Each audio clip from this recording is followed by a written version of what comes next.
Story time audio ബുക്സിലേക്ക് എല്ലാവർക്കും സ്വാഗതം. ജോയ്സി എഴുതിയ കാണാത്ത തീരങ്ങൾ. എറണാകുളത്ത് നിന്ന് വന്നവർ കല്യാണ നിശ്ചയം ഉറപ്പിച്ചിട്ടാണോ പോയത് എന്നറിയാൻ വേണ്ടിയായിരുന്നു ബിന്ദിജ രാജശ്രീയെ ഫോണിൽ വിളിച്ചത്. രാജശ്രീ യാതൊരു മുഖവുരയുമില്ലാതെ കാര്യം വെട്ടിത്തുറന്നു പറഞ്ഞു. ആ കല്യാണം നടക്കില്ല ബിന്ദു. ആ പെൺകുട്ടിക്ക് ജാതകമില്ല, നാളും നക്ഷത്രവും ഒന്നുമില്ല. അതെന്താ അങ്ങനെ? ബിന്ദുജ അറിയാൻ ഉത്സുകയായി. അവളുടെ അച്ഛനും അമ്മയും ഒന്നുമല്ല അത്. ബിന്ദുജയുടെ ശബ്ദത്തിൽ അത്ഭുതം തിങ്ങി. അവര് തന്നെ സമ്മതിച്ചു. ഈശ്വര, അന്ന് എറണാകുളത്ത് പോയപ്പോൾ ഞാൻ പറഞ്ഞത് അമ്മ ഓർക്കുന്നുണ്ടോ? അല്ലിമ വേറൊരു ജുൻസാണെന്ന്. അവളുടെ ഗസ്റ്റേഴ്സ്, ബോഡി ലാംഗ്വേജ്, അനാട്ടമി ഒക്കെ വേറെയാണെന്ന്. ശരിയാ, നീ പറഞ്ഞിരുന്നു. ഒറ്റ കാഴ്ചയ്ക്ക് തന്നെ അത്രയ്ക്ക് വ്യത്യാസമുണ്ടമ്മേ. ആ കളർ കോംപ്ലക്ഷൻ പോലും ഫാർ ഡിഫറൻ്റ് ആണ്. അലിമയുടെ സ്കിൻ വേറൊരു സ്കിന്നാണ്. അത് ആ വീട്ടിൽ ആർക്കുമില്ല. അതന്ന് തന്നെ എനിക്കൊരു സർപ്രൈസ് ആയിരുന്നമ്മേ. പക്ഷേ അതിൻ്റെ കാരണം ഇതാണെന്ന് ആരറിഞ്ഞു? അവൾ പിന്നെ ആരുടെ മകളാണെന്ന് അവർ പറഞ്ഞത്? പറഞ്ഞില്ല. അച്ഛൻ അപ്പോഴേക്കും വിധി പ്രസ്താവിച്ചു, ഈ കല്യാണം നടക്കില്ലെന്ന്. പിന്നെ പറഞ്ഞിട്ട് കാര്യമില്ലെന്ന് അവർക്ക് മനസ്സിലായി. അച്ഛൻ്റെ ഒരു കാര്യം കുറച്ച് കഷ്ടം തന്നെയാണ്. എല്ലാം ചോദിച്ചറിഞ്ഞിട്ട് വേണ്ടേ ഫൈനൽ ഡിസിഷൻ പറയാൻ? അച്ഛൻ ചോദിക്കണത് അറിഞ്ഞിട്ടും നമുക്ക് കാര്യമൊന്നുമില്ലല്ലോ എന്നാണ്. എന്നാലും ഒന്നറിഞ്ഞിരിക്കേണ്ടതല്ലേ? അതിൻ്റെ പിറകിൽ എന്തെങ്കിലും സീക്രട്സ് ഉണ്ടെങ്കിലോ? എന്നാലും നമുക്കതറിയേണ്ട ആവശ്യമില്ലല്ലോടി. അമ്മേ, അതൊക്കെ ഭയങ്കര ഇൻട്രസ്റ്റിംഗ് അല്ലേ? നമ്മൾ എന്തിനാ ന്യൂസ് പേപ്പറൊക്കെ വായിക്കുന്നേ? ഞെട്ടിപ്പിക്കുന്നതോ അമ്പരപ്പിക്കുന്നതോ അത്ഭുതപ്പെടുത്തുന്നതോ ആയ വാർത്തകൾ വായിക്കാൻ വേണ്ടിയല്ലേ? ലോകത്ത് നടക്കുന്ന സൽക്കർമ്മങ്ങൾ മാത്രമാണ് വാർത്തയെങ്കിൽ നമ്മൾ പത്രങ്ങൾ നിർത്തിക്കളയില്ലേ? അച്ഛൻ അതത്ര ഇൻട്രസ്റ്റിംഗ് ആയിട്ട് തോന്നിയില്ല. അച്ഛൻ്റെ കുഴപ്പം ഇതാണ്, കോടതിയിലും ജഡ്ജി, വീട്ടിലും ജഡ്ജി. അപ്പോൾ സന്തു ആഗ്രഹിച്ച മാതിരി ആ കല്യാണം നടക്കില്ലല്ലോ? ഇല്ല, ഞാൻ അപ്പോഴേ പറഞ്ഞതല്ലേ ഞങ്ങളുടെ ഇവിടുത്തെ കാർത്തുവിനെ കെട്ടിക്കോളാൻ. അപ്പോൾ അവന് പുച്ഛം. വലിയ ഐശ്വര്യ റായിയെ തേടിപ്പോയതല്ലായിരുന്നോ? ഇപ്പം എങ്ങനെ ഇരിക്കുന്നു? ഞാൻ അവനെ വിളിച്ച് ചോദിക്കുന്നുണ്ട്. അവനോട് മിണ്ടല്ലേ മോളെ. അച്ഛൻ അവൻ്റെ അടുത്ത് ഒന്നും വിട്ടു പറഞ്ഞിട്ടില്ല. എന്നുവെച്ചാൽ അവൻ അറിയില്ലേ ഇതുവരെ? ഇല്ലെന്നേ. അവൻ ഇന്നലെ ഓഫീസിൽ പോയിരിക്കുകയല്ലായിരുന്നോ? കല്യാണം നടക്കില്ലെന്ന് മാത്രമേ അവനോട് പറഞ്ഞിട്ടുള്ളൂ. അവൻ ചോദിക്കില്ലേ കാരണം എന്താണെന്ന്? കാരണം ജാതകം തന്നിട്ടില്ല, അത് തന്നെ. എന്നാലും സത്യം പറയാതിരിക്കാൻ പറ്റുമോ? അവർ റിക്വസ്റ്റ് ചെയ്തിരുന്നത്രേ അച്ഛൻ്റെ അടുത്ത്, കല്യാണം നടന്നാലും ഇല്ലെങ്കിലും അല്ലിമ ഇതറിയരുതെന്ന്. എൻ്റെ ഈശ്വര, അവൾക്കറിയില്ലേ? ഇല്ലെന്ന്. അറിയിക്കാതെയാണ് അവർ അവളെ വളർത്തിയത്. രാജശ്രീ അല്പസമയം കാത്തു. മറുവശത്തു നിന്ന് പ്രതികരണമില്ല. എന്താടി ഒന്നും മിണ്ടാതെ? എൻ്റെ അമ്മേ, ആ അച്ഛനെയും അമ്മയും പൂവിട്ട് പൂജിക്കണം. അതെന്താ? സ്വന്തമല്ലാത്ത ഒരു പെൺകുഞ്ഞിനെ സ്വന്തമല്ലെന്നറിയിക്കാതെ സ്വന്തം മക്കളുടെ കൂടെ വളർത്തിക്കൊണ്ട് വരണമെങ്കിൽ അവരുടെ മനസ്സിൻ്റെ വലുപ്പം രണ്ട് കൈ നീട്ടി തൊഴണ്ടേ അവരെ? രാജശ്രീ ഇതുവരെയും അങ്ങനെയൊരു സംഗതി ചിന്തിച്ചിരുന്നില്ല. സ്വന്തം മകളാണെന്ന് പറഞ്ഞ് ആദ്യം പറ്റിക്കാൻ ശ്രമിച്ചു എന്നൊരു തോന്നലായിരുന്നു രാജശ്രീക്ക് അവരെപ്പറ്റി. എന്നെക്കൊണ്ട് പറ്റില്ല കേട്ടോ അമ്മേ. എവിടെന്നെങ്കിലും പെറുക്കിയെടുത്ത ഒരു പെങ്കൊച്ചിനെയും എൻ്റെ മോളെയും ഒരുപോലെ കാണാനും വളർത്താനും. നേരാണല്ലോടി മോളെ. എന്തായാലും സന്തുവിനോട് പറയാതെ പറ്റുമോ അമ്മേ? ജാതകം തന്നില്ലെന്നുള്ള കാരണം കൊണ്ട് അവൻ തൃപ്തിപ്പെടുവോ? ഇന്നലെ രാത്രി അച്ഛനും അവനും തമ്മിൽ സംസാരിച്ചു. ജയേട്ടൻ ഒന്നും വിട്ടു പറഞ്ഞില്ല. രാവിലെ ഞാൻ കണ്ടപ്പോൾ സന്തു സ്വസ്ഥനായിട്ടിരിക്കുന്നു. കല്യാണം നടക്കില്ല എന്ന് അവന് തോന്നിക്കാണില്ല. അത് തന്നെ കാര്യം. ജാതകം സംഘടിപ്പിച്ചാൽ മതിയല്ലോ എന്നായിരിക്കും അവൻ്റെ വിചാരം. പക്ഷേ അവൻ എപ്പോഴെങ്കിലും സത്യം അറിയുമല്ലോ. ബിന്ദുജ മുന്നറിയിപ്പ് എന്ന പോലെ പറഞ്ഞു. അറിയുമ്പോൾ അറിയട്ടെ. ജാതകത്തിൻ്റെ പേരിൽ അവൻ പിന്മാറാൻ തയ്യാറല്ലെങ്കിലോ? അച്ഛനെ അവൻ ധിക്കരിക്കുമെന്നാണോ? അവൻ അങ്ങനെയൊരു നിലപാടെടുത്താൽ എന്ത് ചെയ്യും? അപ്പോൾ സത്യം പറയുകയല്ലാതെ വേറെ എന്ത് വഴി? ഇതൊരു കോംപ്ലിക്കേറ്റഡ് ഇഷ്യൂ ആണേ. സൂക്ഷിച്ച് കൈകാര്യം ചെയ്യണം. എനിക്കിത്തിരി ജോലിയുണ്ട്, ഞാൻ പിന്നെ വിളിക്കാം. കോൾ കട്ടായതോടെ രാജശ്രീ ചിന്തയിലാണ്ടു. ഈ വിഷയം അച്ഛനും മകനും തമ്മിലുള്ള സംഘർഷത്തിന് വഴിവെക്കുമോ? ഓർക്കാപ്പുറത്തൊരു മഴച്ചാറ്റൽ. രാവിലെ ഇതൊട്ടും പ്രതീക്ഷിച്ചതല്ല. ജയദേവൻ നമ്പ്യാർ നടത്തത്തിൻ്റെ ആവർത്തി വെട്ടിക്കുറിച്ച് കാറിൽ കയറി വീട്ടിലേക്ക് മടങ്ങി. അയാൾ മുകളിലേക്ക് കയറി ചെല്ലുമ്പോൾ സന്ദീപ് പത്രം വായിച്ച് ലോബിയിൽ ഇരിപ്പുണ്ടായിരുന്നു. അച്ഛാ, ഗുഡ് മോർണിംഗ്. മോർണിംഗ്. നീ ഇന്ന് നേരത്തെ എണീറ്റോ? ഇന്നലെ ഞാൻ നേരത്തെ വന്ന് കിടന്നല്ലോ. ഓ, ഞാനത് മറന്നു. രാവിലെ മഴ. 3 റൗണ്ട് നടന്നതേയുള്ളൂ. അച്ഛാ, ഞാൻ രാത്രി അലിമയെ വിളിച്ച് സംസാരിച്ചു. അവളുടെ സർട്ടിഫിക്കറ്റിലെ ബർത്ത് ഡേറ്റുമായി കൂടിക്കുടഞ്ഞുണ്ടായ ഒരു പ്രശ്നമാണ്. സർട്ടിഫിക്കറ്റിലെ ആണോ ശരി അതോ വേറെയാണോ എന്നൊരു കൺഫ്യൂഷൻ. ആരാ അങ്ങനെ പറഞ്ഞത്? അല്ലിമ. ആഹാ, ആദ്യം ആ കൺഫ്യൂഷൻ തീർക്കാൻ പറ.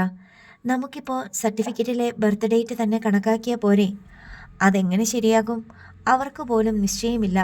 പിന്നെ നമ്മൾ എങ്ങനെ ഉറപ്പിക്കും? പൊരുത്തം നോക്കലൊക്കെ ഒരു ചടങ്ങല്ലേ, അത് നടന്നാൽ പോരെ?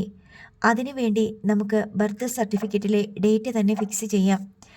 അതിന് നീ വേറെ അച്ഛനെ നോക്കണം, എന്നെ കിട്ടില്ല. നീ എന്താ വിചാരിച്ചത്? ജാതകം വെച്ച് പൊരുത്തം നോക്കുന്നത് കുട്ടിക്കളിയാണെന്നോ? ജയദേവൻ നമ്പ്യാർ ദേഷ്യപ്പെട്ടു. നമ്മൾ അത്ര കടുംപിടുത്തം പിടിക്കണോ അച്ഛാ? എനിക്കതിലൊക്കെ നല്ല വിശ്വാസമുണ്ട്. അനുഭവത്തിൽ നിന്നാണ് ഞാൻ ഓരോരോ പാഠങ്ങൾ പഠിച്ചത്, അല്ലാതെ തോന്നിയാസങ്ങളിൽ നിന്നല്ല. എനിക്ക് ജാതകവും പൊരുത്തവും ഒന്നും നോക്കണ്ട. അച്ഛനല്ലല്ലോ, ഞാനല്ലേ കല്യാണം കഴിക്കുന്നത്. എൻ്റെ മകൻ എൻ്റെ സ്വന്തമായതുകൊണ്ട് എന്നെപ്പോലെ തന്നെയാണ് ഞാൻ കണക്കാക്കിയിരിക്കുന്നത്. എനിക്ക് ജാതകവും പൊരുത്തവും വേണമെങ്കിൽ എൻ്റെ മകനും വേണം. അതില്ലെങ്കിൽ ഈ കല്യാണം നടക്കില്ലെന്നാണോ അച്ഛൻ പറഞ്ഞുകൊണ്ട് വരുന്നേ? അതെ. അല്ലാതെയും കല്യാണം നടത്താൻ ഞാൻ തയ്യാറാണെങ്കിലോ? ആ ചോദ്യത്തിലൊരു വെല്ലുവിളി ഉണ്ടായിരുന്നു. ജയദേവൻ നമ്പ്യാർ മകനെ നോക്കി കണ്ണു ചിമ്മി. രണ്ടുപേരും പരസ്പരം പൊരുതുന്ന പോലെ നിമിഷങ്ങളോളം നോക്കിക്കൊണ്ട് നിന്നു. അന്ന് നീ ഈ വീട്ടിൽ നിന്ന് പുറത്താകും, ഈ കുടുംബത്തിലെ അംഗമല്ലാതായി തീരും. പിന്നെ ഈ കുടുംബവുമായോ ഇവിടുത്തെ അംഗങ്ങളുമായോ ഒരു ബന്ധവും നിനക്കുണ്ടായിരിക്കില്ല. ജയദേവൻ നമ്പ്യാർ തിരിഞ്ഞ് തൻ്റെ മുറിയുടെ നേർക്ക് നടന്നുപോയി. ഒരു ഉൾക്കിടലത്തോടെ സന്ദീപ് കുറച്ചു സമയം കൂടി അവിടെ തന്നെ നിന്നു. പിന്നെ നിശ്ചയദാർത്ഥത്തിൽ തലയാട്ടിക്കൊണ്ട് തൻ്റെ മുറിയിലേക്ക് പോയി അകത്ത് കടന്ന് വാതിലടച്ചു. രാജശ്രീ ബ്രേക്ക്ഫാസ്റ്റ് കഴിക്കാൻ ചെന്ന് വിളിച്ചപ്പോൾ വിശപ്പില്ല എന്ന് പറഞ്ഞൊഴിഞ്ഞു. രാജശ്രീ തിരിച്ചുപോയി. ജയദേവൻ നമ്പ്യാർ കോടതിയിലേക്ക് പോകാൻ തയ്യാറായി ഡൈനിങ് റൂമിലെ സ്ഥിരം കസേരയിൽ ഉപവിഷ്ടനായി. അവനെവിടെ? അയാൾ ഭാര്യയോട് തിരക്കി. വേണ്ടെന്ന്, വിശപ്പില്ലത്രേ. അവന് വിശപ്പിൻ്റെ കേടല്ല. രാവിലെ നിങ്ങൾ തമ്മിൽ സംസാരിച്ചോ? രാജശ്രീ ചോദിച്ചു. ജാതകവും പൊരുത്തവും ഒന്നും അവന് വേണ്ടെന്ന്, അതില്ലാതെയും അവളെ കല്യാണം കഴിക്കാൻ അവൻ തയ്യാറാണെന്ന്. ജേട്ടൻ എന്തു പറഞ്ഞു? ഈ വീട്ടിൽ നിന്ന് പോയിക്കോളാൻ പറഞ്ഞു, അത്ര തന്നെ. അത്രയൊക്കെ പറയണമായിരുന്നോ? അല്ല രാജി, അവൻ ഒരു പെണ്ണിനെ കണ്ടപ്പോൾ അച്ഛനമ്മമാരെയും ജനിച്ചു വളർന്ന കുടുംബവും കൂടപ്പിറപ്പുകളും ബന്ധുക്കളും ഒന്നും വേണ്ടെന്ന്. അവൻ അങ്ങനെ പറഞ്ഞോ? ഇല്ലല്ലോ. എല്ലാം ഉപേക്ഷിക്കാൻ അവൻ തയ്യാറാണ് അവൾക്ക് വേണ്ടി. അല്ലെങ്കിൽ താൻ ചോദിച്ചു നോക്കിക്കോ. അവനോട് സത്യം പറഞ്ഞുകൂടായിരുന്നോ? വെറുതെ എന്തിനാ നമ്മുടെ കുടുംബത്തിൽ കലഹമുണ്ടാക്കുന്നത്? പറയാതിരിക്കാൻ നോക്കുകയാ. ബ്രേക്ക്ഫാസ്റ്റ് കഴിച്ച ശേഷം ജയദേവൻ നമ്പ്യാർ കാറിൽ കയറി ആലപ്പുഴയ്ക്ക് പോയി. കുറേ കൂടി കഴിഞ്ഞാണ് സന്ദീപ് ഭക്ഷണം കഴിക്കാൻ ഇറങ്ങി വന്നത്. അച്ഛനും താനും തമ്മിൽ നടന്ന സംഭാഷണത്തെക്കുറിച്ച് സന്ദീപ് അമ്മയോട് പറഞ്ഞു. രാജശ്രീ എല്ലാം മൂളിക്കേട്ടു. സന്ദീപ് കഴിച്ചെഴുന്നേറ്റ് കൈ കഴുകി വീണ്ടും ഡൈനിങ് ടേബിളിനരികെ വന്നിരുന്നു. അമ്മേ, ഞാനൊരു കാര്യം തീർത്ത് പറയാം. ജാതകത്തിൻ്റെയും പൊരുത്തത്തിൻ്റെയും പേര് പറഞ്ഞ് അല്ലിമയെ ഉപേക്ഷിക്കാൻ ഞാൻ തയ്യാറല്ല. അച്ഛൻ സമ്മതിച്ചിട്ട് നീ അവളെ കല്യാണം കഴിക്കില്ല. അച്ഛൻ എന്താ ഇത്ര വാശി? അച്ഛനെ തിരുത്താൻ നീ നോക്കണ്ട. നീ തന്നെത്താൻ തിരുത്തുന്നതായിരിക്കും എളുപ്പം. അച്ഛൻ്റെ ജീവിതം പാതിമുക്കാലം ജീവിച്ചു തീർന്നതാ. സ്വന്തം ഇഷ്ടത്തിലും സ്വന്തം അധികാരത്തിലും അച്ഛൻ ആഗ്രഹിച്ച പോലെ ആസ്വദിച്ച് ജീവിച്ചതാ. എൻ്റെ ജീവിതത്തിനും കൂടി കടമെടുത്തു കൊടുക്കാൻ അച്ഛൻ യയാതിയുമല്ല, ഞാൻ യദുവുമല്ല. നിന്റെ ജീവിതത്തിൽ നിന്ന് ആര് കടം ചോദിച്ചു? അച്ഛനത് ആവശ്യമില്ല. നിന്റെ ജീവിതത്തിന് കോട്ടം വരാതിരിക്കാനാണ് അച്ഛൻ നോക്കുന്നത്. ഞാനും അല്ലിമയും തമ്മിൽ കല്യാണം കഴിച്ചാൽ എനിക്കെന്ത് കോട്ടം വരും? വെറും ദുർവാശിയല്ലേ അമ്മേ ഇതൊക്കെ? ഞാനത് അംഗീകരിക്കില്ല. ജാതകത്തിൻ്റെ പേരിൽ അവളെ ഉപേക്ഷിക്കില്ല എന്ന് അല്ലിമയ്ക്ക് ഞാൻ വാക്ക് കൊടുത്തിട്ടുണ്ട്. രാജശ്രീക്ക് സങ്കടവും ദേഷ്യവും കൂടി കലർന്നു. അച്ഛനോട് മത്സരിക്കണ്ട, നീ തോറ്റുപോകും. അച്ഛൻ എന്നോട് പറഞ്ഞു കഴിഞ്ഞു എന്നെ ഈ വീട്ടിൽ നിന്ന് പുറത്താക്കുമെന്ന്. അങ്ങനെ ആയിക്കോട്ടെ, അതിനും ഞാൻ തയ്യാറാ.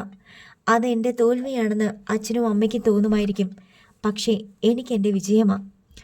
അവൾക്ക് വേണ്ടി നീ ഈ കുടുംബവും കുടപ്പിറപ്പുകളെയും അച്ഛനമ്മമാരെയും എല്ലാം ഉപേക്ഷിക്കൂ. ഞാനല്ല ഉപേക്ഷിക്കുന്നത്. ജാതക പൊരുത്തമെന്ന പഴഞ്ചൻ സമ്പ്രദായത്തിനു വേണ്ടി നിങ്ങൾ എന്നെയാണ് ഉപേക്ഷിക്കുന്നത്, എന്നെയാണ് വീട്ടിൽ നിന്ന് പുറത്താക്കുന്നത്. എന്നാൽ നിനക്കൊരു സത്യം അറിയണമോ? എന്ത് സത്യം? അച്ഛൻ ജാതകത്തിൻ്റെ പേരിൽ മാത്രമല്ല ഈ കല്യാണം വേണ്ടെന്ന് പറഞ്ഞത്. പിന്നെ എന്തിൻ്റെ പേരിലാ? കല്യാണം നടന്നാലും ഇല്ലെങ്കിലും അല്ലിമയോ മറ്റുള്ളവരോ അറിയരുതെന്ന് പറഞ്ഞ് ഒരു കാര്യം അച്ഛനോട് രാജഗോപാൽ പറഞ്ഞിട്ടുണ്ടായിരുന്നു. എന്താണെന്ന് പറ അമ്മേ. അല്ലിമ അവരുടെ മകളല്ലെന്ന്. ഇടിമിന്നലേറ്റ പോലെ തരിച്ചിരുന്നു പോയി സന്ദീപ്. അവൻ്റെ കണ്ണുകൾ രാജശ്രീയുടെ മുഖത്തിന് നേർക്ക് തുറച്ചു നിന്നു. അവരുടെ ബന്ധുവിൻ്റെയോ ആശ്രിതൻ്റെയോ മകളല്ല. അവർക്ക് എങ്ങനെയോ കിട്ടി. ഏതെങ്കിലും ഓർഫണേജിൽ നിന്ന് അഡോപ്റ്റ് ചെയ്തതായിരിക്കും, അല്ലെങ്കിൽ പെരുവഴിയിൽ നിന്ന് പെറുക്കിയെടുത്തതായിരിക്കും. ആദ്യം സന്ദീപിന് ഒട്ടും വിശ്വാസം വന്നില്ല. അവൻ വിസമ്മതാർത്ഥത്തിൽ തലയാട്ടിക്കൊണ്ടിരുന്നു. നിനക്ക് വിശ്വാസമായില്ലെന്ന് എനിക്കറിയാം. ഞാനും ആദ്യം വിശ്വസിച്ചില്ല. പക്ഷേ ഇതാണ് സത്യം. അവരുടെ കൈവശം അല്ലിമയുടെ ജാതകമില്ലാത്തതും ഇതേ കാരണം കൊണ്ടാ. നീ ഇത് വിശ്വസിച്ചേ പറ്റൂ. അമ്മയാണ് പറയുന്നത്. അമ്മയ്ക്ക് കള്ളം പറയേണ്ട ആവശ്യമില്ലെന്ന് സന്ദീപിനറിയാം. പ്രത്യേകിച്ചും ഇക്കാര്യത്തിൽ താൻ ഇതുവരെ ചവിട്ടി നിന്ന ധീരമായ നിലപാടുകളുടെ അടിത്തറ ഇളകുന്നുണ്ടെന്ന് അവന് തോന്നി. ചുവട് ഉറയ്ക്കുന്നില്ല. ഒരാശ്രയത്തിന് പിടിവള്ളിയുമില്ല. നമ്മൾ ജാതകം ആവശ്യപ്പെട്ടില്ലെങ്കിൽ പറ്റിക്കപ്പെട്ടേനെ. ഇല്ലെന്ന് പറയാൻ പറ്റില്ല. അച്ഛൻ കർശനമായിട്ടും ജാതകം കൂടിയേ തീരൂ എന്ന് നിർബന്ധം പിടിച്ചതുകൊണ്ടാണല്ലോ അവർക്ക് അല്ലിമ സ്വന്തം മകളല്ലെന്ന് തുറന്നു പറയേണ്ടി വന്നത്. അച്ഛൻ നിർബന്ധിച്ചില്ലെന്ന് വിചാരിക്ക്. അവര് തുറന്നു പറയുമായിരുന്നോ അല്ലിമ അവരുടെ മകളല്ലെന്ന്? ഒരിക്കലുമില്ല. പറയാനായിരുന്നെങ്കിൽ നമ്മൾ എറണാകുളത്ത് ചെന്നപ്പോഴെങ്കിലും അവരക്കാര്യം നമ്മളോട് തുറന്നു പറയണമായിരുന്നു. സന്ദീപ് ആദ്യത്തെ ഷോക്കിൽ നിന്ന് ഇനിയും മുക്തനായിരുന്നില്ല. നീ എന്താ ഒന്നും മിണ്ടാത്തത്? കുറ്റം അച്ഛൻ്റേതാണോ? നിനക്ക് ചിന്താശേഷിയുണ്ടല്ലോ. ആ കുടുംബത്തിലെ പെണ്ണാണെന്ന് വിചാരിച്ച നീ അവളെ ഇഷ്ടപ്പെട്ടത്. അവൾ അവിടുത്തെ വേലക്കാരിയാണെങ്കിൽ നിനക്കിഷ്ടപ്പെടുമോ? ഇല്ലല്ലോ. കുടുംബവും പാരമ്പര്യവും തറവാടിത്തവും എല്ലാം നോക്കണ്ടേ? എല്ലാം അറിഞ്ഞു കഴിഞ്ഞപ്പോൾ എനിക്ക് തോന്നിയത് നീ എന്തോ കുരുക്കിൽ ചെന്ന് പെട്ട പോലെയാ.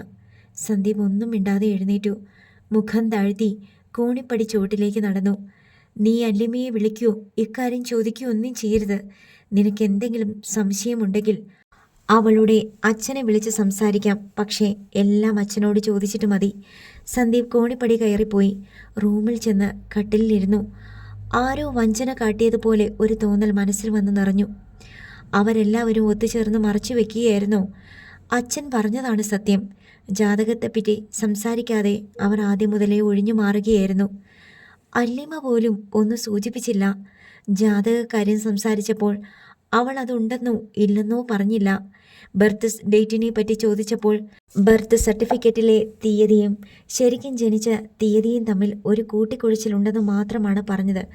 അങ്ങനെ സംഭവിക്കാനുള്ള സാധ്യത 100-1 പോലും ഇല്ലെങ്കിലും സംശയത്തിൻ്റെ ആനുകൂല്യത്തിൽ താൻ അത് വിട്ടുകളയുകയാണ് ചെയ്തത്. ഒരു തീയതിയിലോ ജാതകത്തിലോ എന്തിരിക്കുന്നു എന്ന് വിചാരിക്കുകയും ചെയ്തു. അല്ലിമയ്ക്ക് സത്യം തുറന്നു പറയാമായിരുന്നു. അത്രത്തോളം ഹൃദയങ്ങൾ അടുത്തിട്ടും അവൾ പറഞ്ഞില്ല. ആത്മാർത്ഥതയുടെ അംശമെങ്കിലും ഉണ്ടെങ്കിൽ പറയേണ്ടതായിരുന്നു. പറഞ്ഞാൽ താൻ തള്ളിക്കളയുമെന്ന് ഭയന്നിട്ടാണോ? അല്ലെങ്കിലും തൻ്റെ അച്ഛനോ അമ്മയോ കണ്ടുപിടിച്ച രഹസ്യമൊന്നുമല്ലല്ലോ അത്.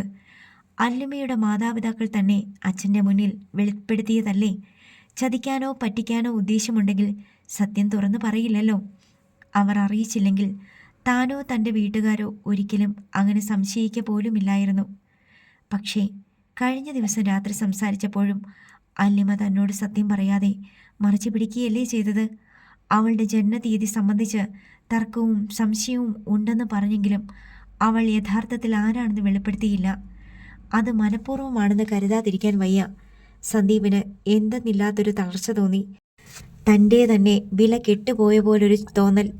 താൻ വില പിടിച്ച രത്നമെന്ന് കരുതിയത് വെറും പളുങ്ക് കഷ്ണമാണെന്നറിയുമ്പോഴത്തെ വേവലാതിയും നഷ്ടബോധവും.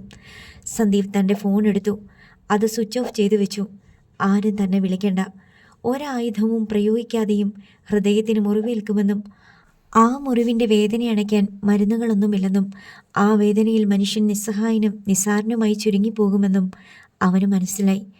കണ്ണിൽ പടരുന്ന നനവ് നിർത്താനാവാതെ അവൻ ഇമകൾ അടച്ചു വെച്ചു.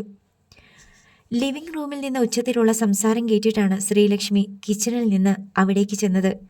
ബിന്ദാരയും അല്ലിമയും തമ്മിൽ വഴക്കാണ്. രണ്ടുപേരും കൈ ചൂണ്ടിയും ചൂണ്ടിയ കൈ തട്ടിമാറ്റിയും ഒച്ചയെടുത്ത് സംസാരിക്കുന്നു. എന്താ ഇവിടെ? എന്താ പ്രശ്നം? അമ്മേ, കുറേ നേരമായി മൊബൈൽ എടുത്ത് വെച്ച് കളിച്ചുകൊണ്ടിരിക്കുന്നു. ഞാൻ ആ മൊബൈൽ പിടിച്ചു മാറ്റി വെച്ചിട്ട് പോയിരുന്ന് പഠിക്കാൻ പറഞ്ഞു. അത്രയേ ഉള്ളൂ.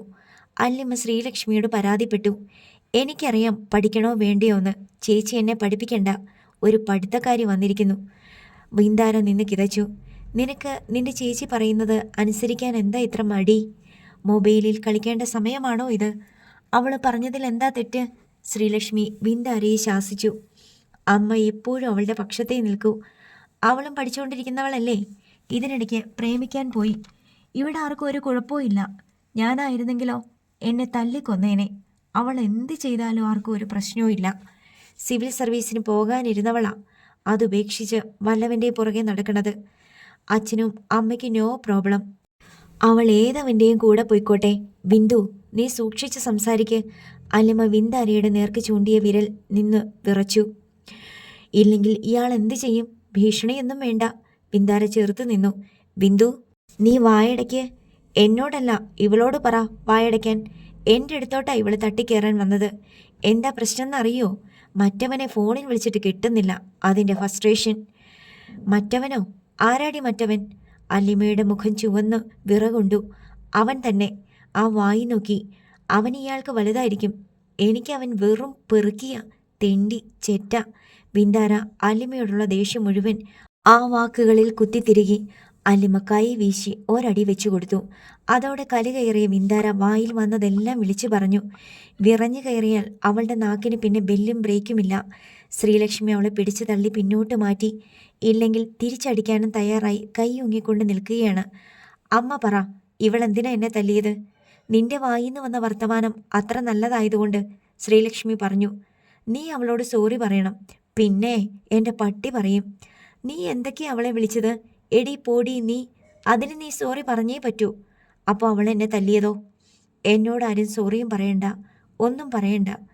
അല്ലിമ എല്ലാവരോടും പിണങ്ങി അവളുടെ മുറിയിലേക്ക് പോയി. അല്ലിമയും വിന്ദാരയും തമ്മിൽ ഇമ്മാതിരി വഴക്കുകൾ ഇടയ്ക്കിടെ ഉണ്ടാകാറുള്ളതിനാൽ ശ്രീലക്ഷ്മി അതത്ര കാര്യമാക്കിയില്ല. അല്ലിമയ്ക്ക് തൊലിവെളുപ്പും സൗന്ദര്യവും കൂടുതലായതിനാൽ അച്ഛനും അമ്മയ്ക്കും അല്ലിമയോടാണ് കൂടുതൽ സ്നേഹവും വാത്സല്യവുമെന്ന പരാതി വിന്ദാരയ്ക്ക് പണ്ടേ ഉള്ളതാണ്. അതവളുടെ അപകർഷതാബോധം കൊണ്ടുള്ള തോന്നലും അസൂയയുമാണെന്ന് എത്ര പറഞ്ഞാലും അവൾക്ക് മനസ്സിലാകത്തില്ല.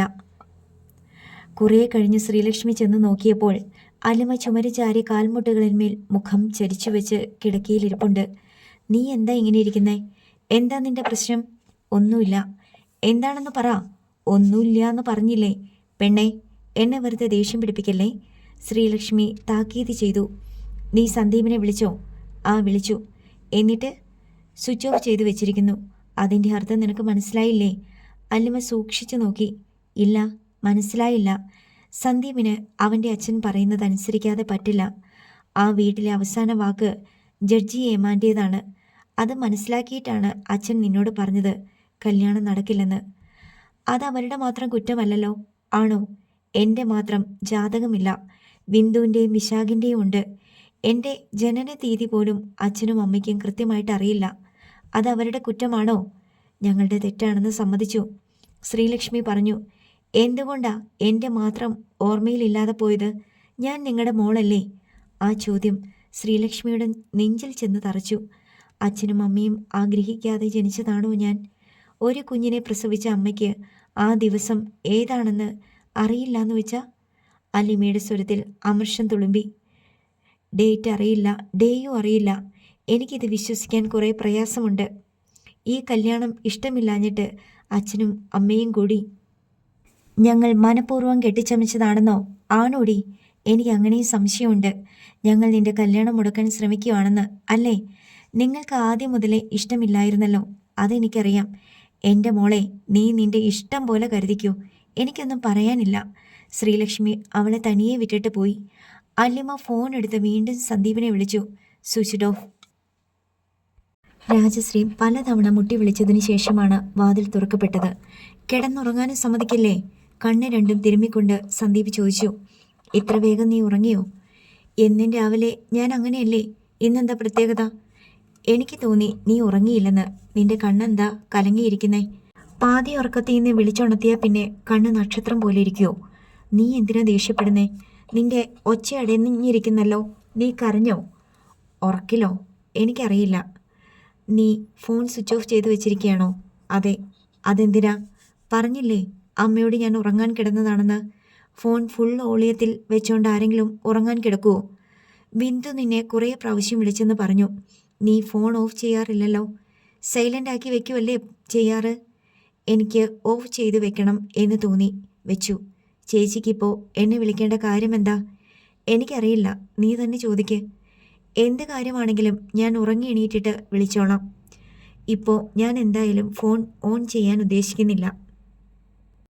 നിന്റെ ഫോൺ എടുക്കണ്ട, ദാ എൻ്റെ ഫോണിൽ നിന്ന് വിളിച്ചോ. രാജശ്രീ തൻ്റെ കയ്യിലിരുന്ന ഫോൺ സന്ദീപിൻ്റെ നേർക്ക് നീട്ടി. ഞാൻ പിന്നെ വിളിച്ചോളാം. അമ്മയ്ക്കെന്താ ഇത്ര നിർബന്ധം ഇപ്പം തന്നെ വിളിക്കണമെന്ന്? അവളെന്തോ അത്യാവശ്യ കാര്യം പറയാൻ വേണ്ടി വിളിച്ചതാ. എന്നാ പിന്നെ അമ്മയോട് പറഞ്ഞുകൂടായിരുന്നോ അതെന്താണെന്ന്?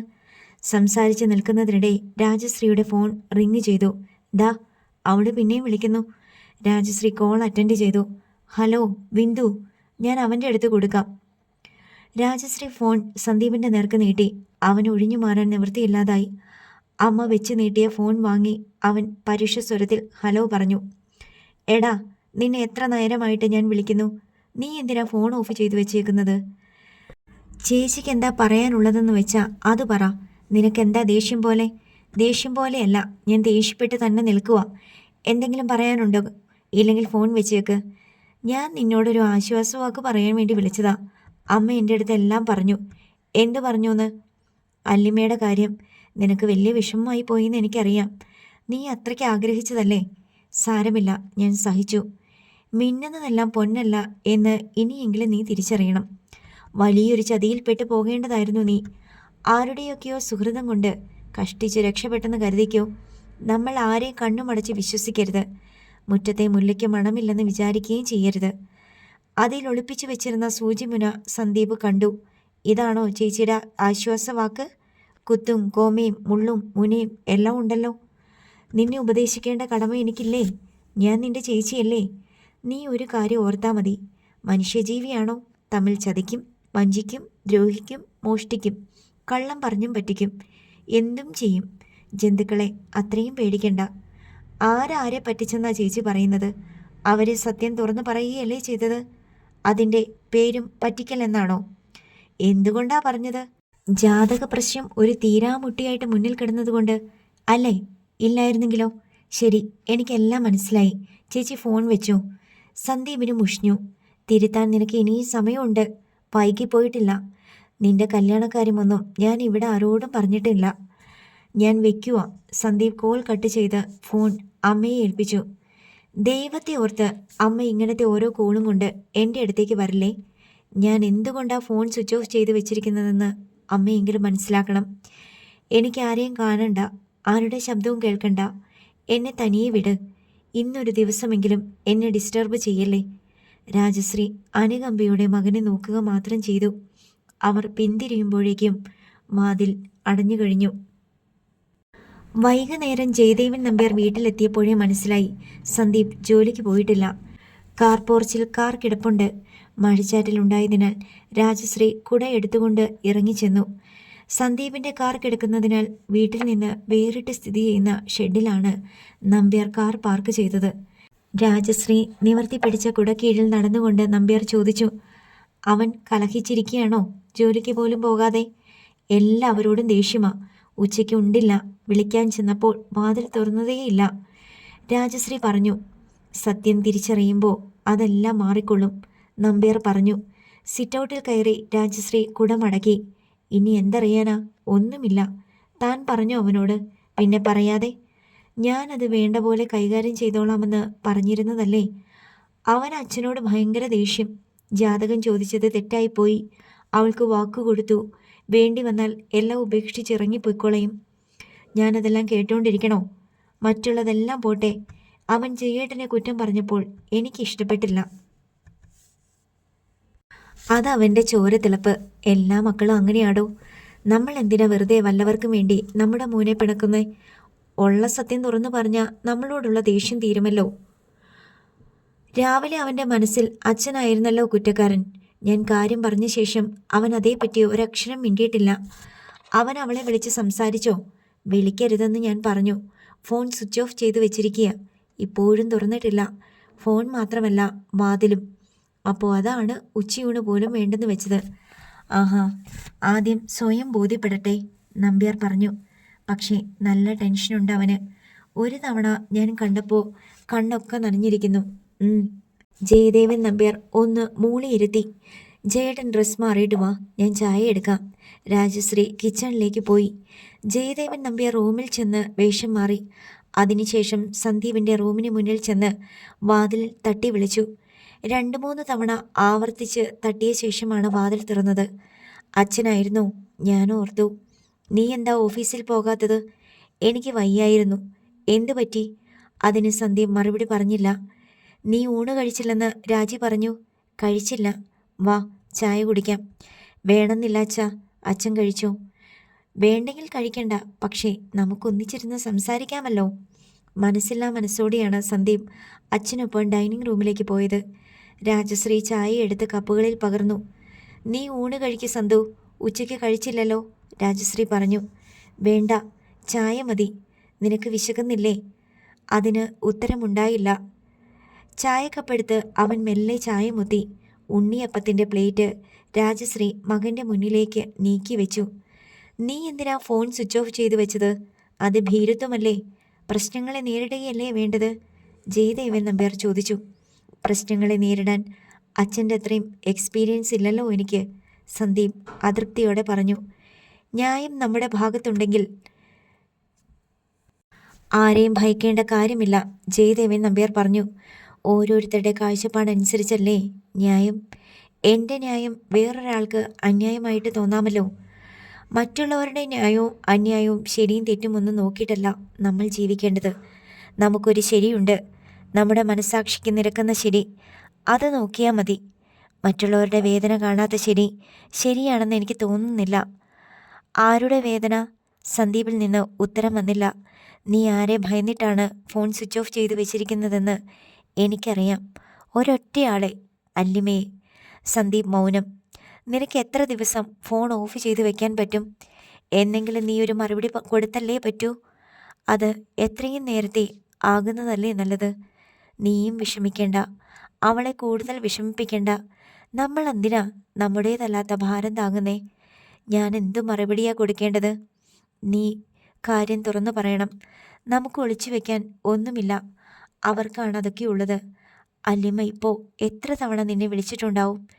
എന്തുമാത്രം ടെൻഷൻ അവൾ അനുഭവിക്കുന്നുണ്ട്. നീ ഫോൺ ഓഫ് ചെയ്ത് വെച്ചത് കൊണ്ട് മാത്രം. ഒറ്റ വാക്കിൽ തീരാവുന്ന പ്രശ്നമേ ഉള്ളൂ. അതാണ് വലിച്ചഴിച്ചുകൊണ്ട് പോകുന്നത്. അച്ഛന് മറ്റുള്ളവരുടെ വേദന മനസ്സിലാവില്ല. എന്ത് പ്രശ്നത്തിനും അച്ഛൻ നോക്കുമ്പോൾ 2 വശമേ ഉള്ളൂ, ന്യായം, അന്യായം. അത് മതി, ജയദേവൻ നമ്പ്യാർ തല കുലുക്കിക്കൊണ്ട് പറഞ്ഞു. സന്ദീപ് ചായ കുടിച്ച് കപ്പ് സോസറിൽ വെച്ചു. നീ ഉണ്ണിയപ്പം കഴിച്ചില്ലേ? രാജശ്രീ ഓർമ്മിപ്പിച്ചു. വേണ്ട. സന്ദീപ് എഴുന്നേറ്റ് നേരെ കോണിപ്പടി ചുവട്ടിലേക്ക് നടന്നു. രാവിലത്തേക്കാൾ കുറച്ച് തണുത്തിട്ടുണ്ടല്ലേ? ജയദേവൻ നമ്പ്യാർ ഭാര്യയോട് ചോദിച്ചു. രാജശ്രീ മൂളി. ശരിയായിക്കോളും. നമ്പ്യാർ കപ്പിൽ ബാക്കിയുണ്ടായിരുന്ന ചായ കൂടി കുടിച്ചു.